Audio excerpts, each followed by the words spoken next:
নড়াইলের কালিয়া উপজেলার একটি মাদ্রাসা থেকে বাড়ি ফেরার পথে গত ২৭ অক্টোবর অপহরণ হয় অষ্টম শ্রেণী পড়ুয়া এক ছাত্রী। এমন অভিযোগে ভুক্তভোগীর পরিবার ঘটনার দুদিন পর কালিয়া থানায় সাধারণ ডায়েরি করে, যা মামলা হিসেবে রুজু হয় ১৬ নভেম্বর। পরে ঢাকার আশুলিয়া থেকে উদ্ধার হয় ওই ছাত্রী।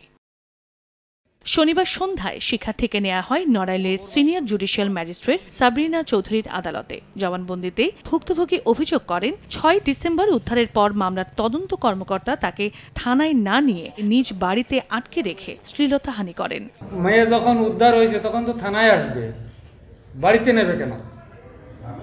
একদিন এক রাত একদিন পরে মেরে থানায় এনে পরে শনিবারের দিনকে বেলা 11টার সময় কোর্টে আসার করে তখন উনি থানা থেকে ওরে নিয়ে আসে, উনি কোর্টে আনে। এর আগে আমি ওনার সাথে যোগাযোগ করার চেষ্টা করলে উনি আমার ফোন ধরেনি।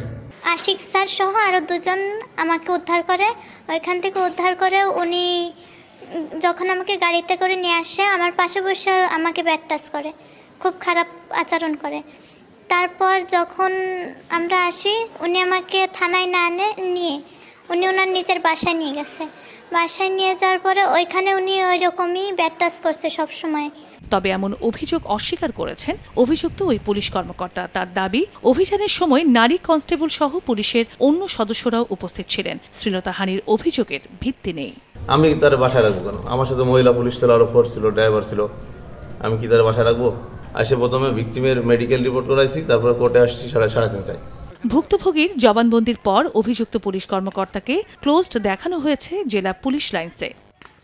ভিকটিম উদ্ধার করতে গেছে, উদ্ধার করে নিয়ে আসছে। তখন ভিকটিম তো আর অন্যরকম কোনো কিছু বলেনি। ভিকটিমের গার্জিয়ান পক্ষও আমাদের সাথে সেরকম কোনো কথা বলেনি। পরবর্তীতে কোর্টে যাওয়ার পরে শুনছি যে এরকম নাকি কথা উঠছে।